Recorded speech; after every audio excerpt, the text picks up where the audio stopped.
कक्षा 8 गणित का अध्याय 7 जो कि युगपत समीकरण पर या साइमल्टेनियस इक्वेशन पर आधारित है। अब यहाँ पर साइमल्टेनियस इक्वेशन में हम लोग वार्षिक प्रश्नों पे वर्ड स्टेटमेंट क्वेश्चंस पर चर्चा कर रहे हैं और आज हम दक्षता अभ्यास 7 के प्रश्न 5 पर चर्चा करेंगे कि इस प्रश्न को हम किस प्रकार से हल करते हैं। यहाँ पर क्वेश्चन नंबर 5 में कह रहा है कि 2 अंकों वाली किसी संख्या और उस संख्या के अंकों के क्रम को उलट देने पर प्राप्त हुई संख्या का योगफल 121 है तथा अंकों में 3 का अंतर है, संख्या ज्ञात कीजिए। तो जब इस तरह के प्रतिबंध वाले प्रश्न होते हैं, शर्त वाले प्रश्न होते हैं, तो सबसे पहले प्रतिबंधों को हमको ध्यान से पढ़ना है और उस प्रतिबंध के आधार पर हमको समीकरण प्राप्त करना है कि कैसे समीकरण बनेगा। तो यहाँ पर सबसे पहले जो बात कह रहा है कि संख्या क्या है, संख्या यह 2 अंकों वाली है। तो यहाँ पर पहली बात ध्यान रखना है कि 2 अंकों वाली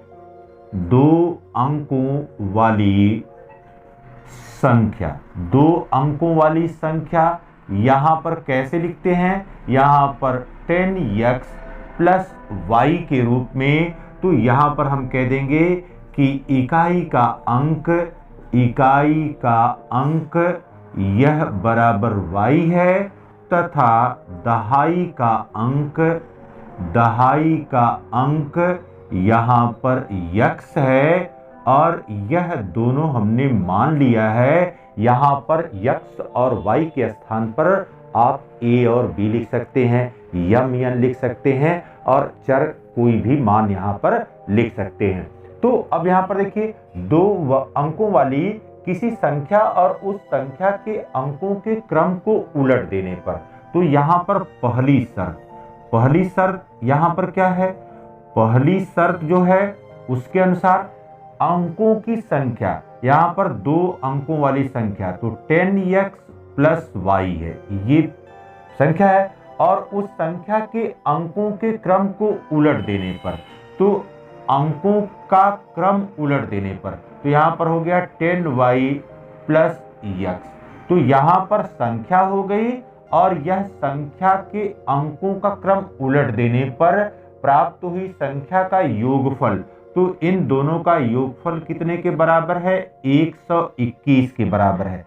तो यहाँ पर यह संख्या है और यह संख्या को उलटने पर प्राप्त संख्या, एकदम ध्यान से समझिए। तो संख्या और संख्या को उलट देने पर प्राप्त हुई संख्या का योगफल 121 के बराबर है। अब यहाँ पर देखिए बेटा, ये हो गया 10x और प्लस x, तो यहाँ पर ये हो गया 11x। फिर देखिए यहाँ पर y है और यहाँ पर 10y है, तो ये मिलकर के हो गया 11y। तो ये हो गया 11x plus 11y is equal to 121। अब यहाँ से 11 कॉमन ले सकते हैं, तो ये हो गया 11 इंटू, क्योंकि 11 दोनों में है, तो ये हो गया x plus y is equal to 121, या ये हो गया x plus y is equal to 121 बटे 11 और यह बराबर हो गया 11 के, या x plus y is equal to 11। और ये पहली शर्त थी और पहली शर्त का हमने यह समीकरण प्राप्त कर लिया कि x plus y is equal to 11 होगा। फिर आगे कह रहा है तथा अंकों का अंतर यहाँ पर 3 है। तो दूसरी शर्त यहाँ पर है, यहाँ पर दूसरी शर्त दी गई है कि अंकों का अंतर, तो x minus y is equal to 3, या आप लिख सकते हैं y minus x is equal to 3। इस दोनों प्रकार से आप लिख सकते हैं। तो x minus y is equal to यहाँ पर 3 हो गया।